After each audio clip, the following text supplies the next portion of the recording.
આગળ વાત કરીએ મહીસાગરની સરકારી કર્મચારીને સામે લાગ્યો આચાર સંહિતા ભંગનો આક્ષેપ। સરકારી બાબુ આચાર સંહિતાનો ભંગ કરી ભાજપ નેતાનું સ્વાગત કરતા જોવા મળ્યા। મહીસાગર જિલ્લામાં તલાટીએ આચાર સંહિતાનો ભંગ કર્યો।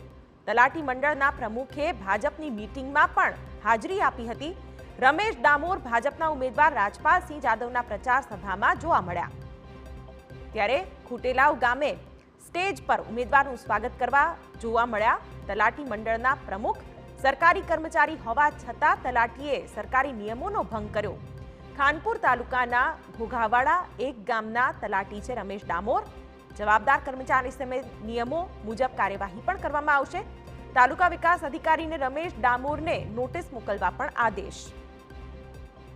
આજરોજ સોશિયલ મીડિયાના માધ્યમથી ખાનપુર તાલુકાના એક તલાટી કમ મંત્રી ભાજપના પંચમહાલ બેઠકના લોકસભાના ઉમેદવાર અને સભામાં હાજર હોવાનું માલુમ પડે એ બાબતે અત્રેથી સંબંધિત તાલુકા વિકાસ અધિકારી દ્વારા આ કર્મચારીને નોટિસ આપવામાં આવશે અને નોટિસ આપ્યા બાદ એની સામે આગળની કાર્યવાહી કરવામાં આવશે।